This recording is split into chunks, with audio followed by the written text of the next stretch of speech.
इंसान अगर उसकी बर्बादी का कारण जान ले तो उसमें सुधार लाकर वो अपने जीवन को खुशहाल बना सकता है। महात्मा गौतम बुद्ध से प्रेरित एक कहानी के माध्यम से आज हम जानेंगे कि इंसान अपनी जीवन में ऐसी कौन सी गलतियां कर बैठता है जो उसे पूरी तरह से बर्बाद कर देता है।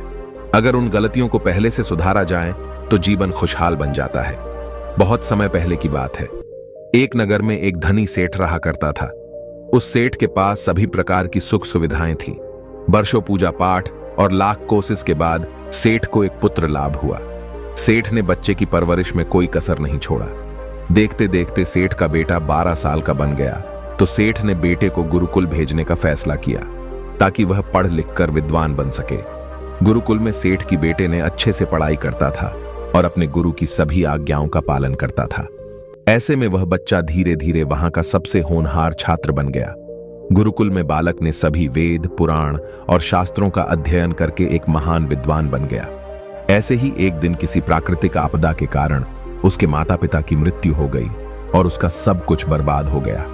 जब लड़के को इस बात का पता चला तो उसने पहले कुछ दिन अपनी परिवार के याद में दुखी रहा, लेकिन समय के साथ उसने सांसारिक मोह को त्याग कर दिया और गुरुकुल से अपनी शिक्षा पूरी होने के बाद वह अपना पूरा जीवन लोगों की भलाई में बिताने का निर्णय लिया। फिर जब बालक की शिक्षा पूरी हुई तो उसने साधु की रूप धरे सांसारिक चीजों से दूर हिमालय के जंगल में चला गया। अध्यापन को विश्राम देते हुए समय के साथ उनके सन्यासी की चर्चा चारों ओर होने लगी। दूर दूर से लोग उनके पास शिक्षा और समस्याओं का समाधान पाने के उसके पास आने लगे। परंतु जिस नगर में वह रहता था वहां का राजा एक क्रूर व्यक्ति था। जब राजा को तपस्वी के बारे में पता चला तो उन्होंने तपस्वी से मिलने का फैसला किया। अगली सुबह राजा ने तपस्वी को मिलने पहुंचा और तपस्वी को देखते ही वो चकित रह गया। उसके चेहरे पर एक अलग ही तेज था।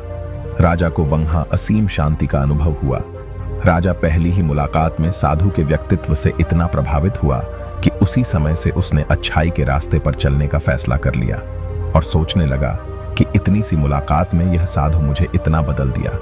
अगर यह हमेशा मेरे साथ रहेगा तो मेरा जीवन बदल जाएगा। और यह सोचकर राजा साधु से अपने महल में चलने का अनुरोध करने लगा। जा का आग्रह सुनकर सन्यासी मना नहीं कर पाया और वो राजमहल चलने को तैयार हो गए। महल पहुंचकर राजा ने साधु की बहुत खातिरदारी की और बातचीत करने लगा। कुछ समय बाद साधु ने राजा को धन्यवाद दिया और राजा से जाने की अनुमति मांगी। यह सुनकर राजा ने सन्यासी को महल की बाग में जब तक चाहें तब तक रहकर ध्यान और ज्ञान की चर्चा करने के लिए प्रस्ताव दिया। साधु ने राजा का प्रस्ताव स्वीकार कर लिया। राजा के आदेश अनुसार सेवकों ने एक साधु की रहने के लिए एक सुंदर कुटिया बनाई। राजा ने साधु की बहुत सेवा की।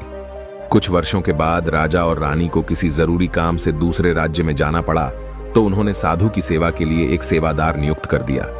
लेकिन राजा के जाने के बाद वह सेवादार बीमार पड़ गया और अपने घर चल गया। उसके बाद कभी लौटकर वापस नहीं आया। राजा लौटने के बाद तपस्वी ने गुस्से से राजा को खूब भला बुरा सुनाया और कहा, जो जिम्मेदारी आप पूरी नहीं कर सकते वह जिम्मेदारी आप क्यों लेते हो। राजा को सारी बातें बताते हुए साधु ने कहा, आपके जाने के बाद यहां मेरी देखभाल करने वाला कोई नहीं रहा। मैं कितने दिन बिना भोजन किए भूखा रहा। यह सुनकर राजा ने तपस्वी से माफी मांगी और कहा कि आज के बाद ऐसी गलती नहीं होगी। फिर कुछ देर बाद मामला शांत हुआ। उसके बाद राजा ने तपस्वी को शिकायत का मौका नहीं दिया। कुछ दिनों के बाद राजा को किसी जरूरी काम से फिर से अपने राज्य से बाहर जाना पड़ा। लेकिन इस बार राजा ने राज्य से बाहर जाने से पहले अपनी रानी से कहा कि जब तक मैं ना आऊं तब तक तुम स्वयं ही उस तपस्वी की देखभाल करोगी। राजा के आदेश के अनुसार रानी रोज भोजन बनाकर सन्यासी के पास भेजती थी। एक दिन रानी साधु को भोजन देना भूल गई और स्नान करने चली गई। कई देर तक भोजन ना मिलने पर साधु ने सोचा कि वो स्वयं ही महल में जाकर इसका कारण जानेगा और फिर वह महल में पहुंच गया। जब वह महल के अंदर पहुंचा तो वहां उसकी नजर रानी पर पड़ी। रानी के लंबे लंबे घने काले केस जो कि उसकी कमर पर लहरा रही थी। रानी की सुंदर रूप को देखकर सन्यासी चकित हो गया।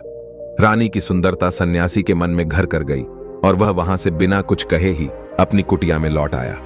सन्यासी रानी के रूप की सुंदरता को भुला ना सका और वह खाना पीना छोड़कर अपनी कुटिया में पड़ा रहा और धीरे धीरे कमजोर होता गया। कुछ समय बाद राजा वापस लौटा और उसे सन्यासी की हालत का पता चला तो वह सन्यासी से पूछा, भगवान आपको क्या हो गया है? आप इतने कमजोर कैसे हो गए? आपकी समस्या मुझे बताइए, मैं उसका समाधान अवश्य करूंगा। यह सुनकर तपस्वी ने राजा से कहा कि आपकी रानी की अद्भुत सुंदरता को देखकर मैं उसकी सुंदरता पर मोहित हो गया हूं और अब मैं रानी के बिना नहीं रह सकता। यह सुनकर राजा हैरान हो गया और कुछ देर सोचने के बाद राजा ने उसे सन्यासी से कहा, मैं आपको रानी सौंप दूंगा। यह सुनकर सन्यासी बहुत प्रसन्न हुआ। फिर राजा सन्यासी को लेकर रानी के पास गया। राजा ने रानी से कहा कि इस साधु की मदद करनी चाहिए, वह बहुत कमजोर स्थिति में जा चुका है और मैं नहीं चाहता कि एक बुद्धिमान व्यक्ति की हत्या का कलंक मेरे सिर पर लगे। राजा की यह बात सुनकर रानी ने राजा से पूछा कि आखिर इन सन्यासी के इस दुख का कारण क्या है। तो राजा ने रानी से कहा कि सन्यासी आपकी अद्भुत सुंदरता के दीवाने हो गए हैं। राजा की यह बात सुनकर रानी ने कहा कि राजन, आप चिंता मत करिए, अब आप सब कुछ मेरे ऊपर छोड़ दीजिए। मुझे पता है कि मुझे अब क्या करना है। आपके ऊपर ना तो सन्यासी की हत्या का पाप लगेगा और ना ही उससे मेरे पवित्र धर्म का नाश होगा। रानी की यह बात सुनकर राजा ने रानी को सन्यासी को सौंप दिया। उसके बाद सन्यासी रानी को लेकर कुटिया पर पहुंचे। जब रानी सन्यासी की कुटिया पर पहुंची, रानी ने सन्यासी से कहा कि हमें रहने के लिए घर चाहिए, हम इस झोपड़ी में नहीं रह सकते। यह सुनकर सन्यासी राजा के पास गया और राजा से जाकर बोला कि हे राजन, हमें रहने के लिए घर चाहिए। सन्यासी की बात सुनकर राजा ने उनके लिए घर का प्रबंध कर दिया। फिर सन्यासी रानी को लेकर घर पहुंचा। रानी ने सन्यासी से कहा कि यह घर तो बहुत गंदा है और इसकी हालत बहुत खराब है, मैं इस घर में नहीं रह सकती।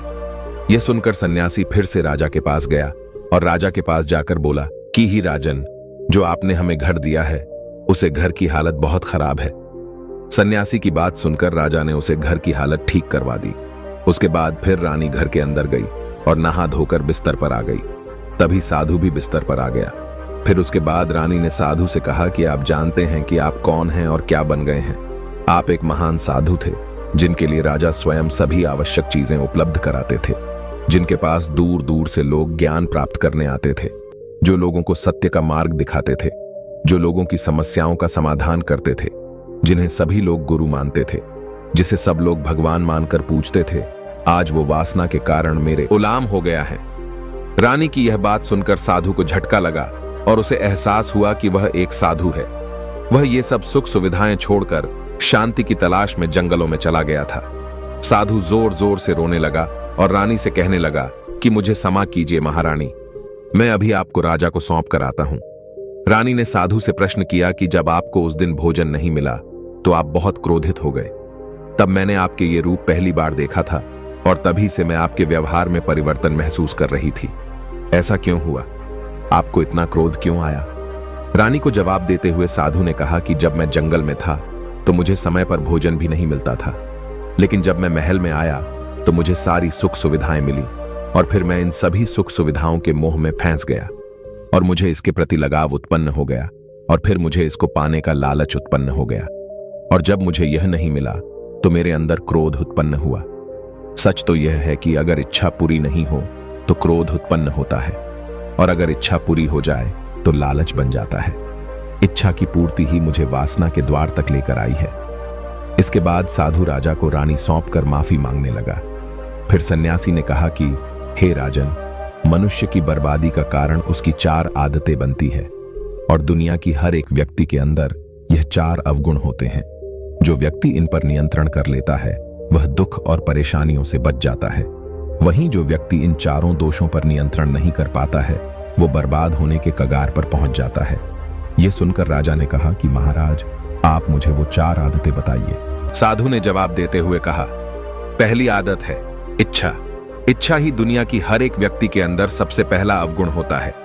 जो व्यक्ति अपनी इच्छाओं को नियंत्रण में नहीं रख पाता है वह जीवन के किसी भी क्षेत्र में सफल नहीं हो पाता है, क्योंकि जैसे ही उसकी एक इच्छा पूरी होती है वह दूसरी की ओर बढ़ने लगता है और दूसरी पूरी होते ही तीसरी। अगर हम इच्छाओं पर नियंत्रण पा लेते हैं तो हम हमारे मन पर भी नियंत्रण पा लेते हैं और जब हमारा मन हमारे बस में होता है तो हमें सुख प्राप्त होता है। दूसरी आदत है वासना। वासना का जन्म हमारे मन में उठने वाली इच्छाओं से होता है। जिस प्रकार इच्छा का कोई अंत नहीं होता, उसी तरह मनुष्य वासना के जाल में भी फंसता ही चला जाता है। वासना के वशीभूत होकर मनुष्यों को कुछ भी नजर नहीं आता है। आज तक जितनी भी लड़ाइयां हुई है उनका सबसे बड़ा कारण स्त्री को पाने की इच्छा ही रही है। ईश्वर ने स्त्री की उत्पत्ति इस संसार को बढ़ाने के लिए की है, लेकिन आजकल लोगों ने इसे अपनी वासना का शिकार बना लिया है, अपने मनोरंजन का साधन समझने लगे हैं। तीसरी आदत है क्रोध। जब मनुष्य की वासना की पूर्ति नहीं होती है तो उसके अंदर क्रोध उत्पन्न हो जाता है, और जब व्यक्ति को क्रोध आता है तो उसे पर उसका नियंत्रण नहीं होता है और फिर वो क्रोध में आकर कहीं गलत निर्णय ले लेता है।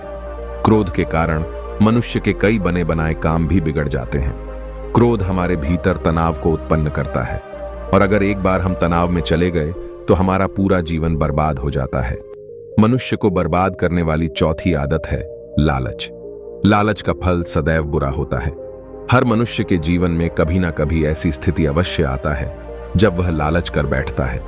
ज्यादा पाने की लालसा में वह कुछ ऐसा कर बैठता है जिससे जो उसके पास था वह उसे भी गवा देता है। जो व्यक्ति लालच करता है वह कामयाबी से कोसों दूर रहता है। अगर मनुष्य इन चारों आदतों को छोड़ देता है तो उसे जीवन में सफल होने से कोई नहीं रोक सकता, और जो इन आदतों को नहीं छोड़ता है उसे जीवन में बर्बाद होने से कोई नहीं बचा सकता। धन्यवाद।